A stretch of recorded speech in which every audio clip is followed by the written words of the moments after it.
আজানের সময় কোন কোন কাজ করা নিষেধ? আজানের সময় কি কি কাজ করা নিষেধ?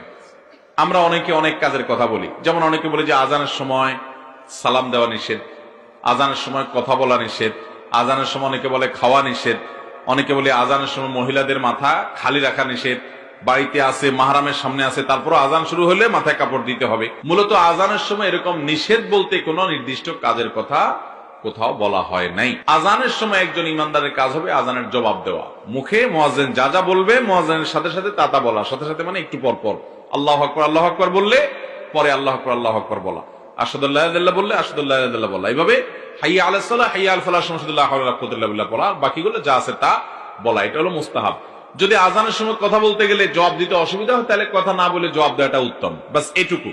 এছাড়া আজানের সময় যে আপনার এটা করা যাবে না ওইটা করা যাবে না এমন কোনো কথা নাই। যেগুলো অন্য সময় নিষেধ সেগুলো আজানের সময়ও নিষেধ।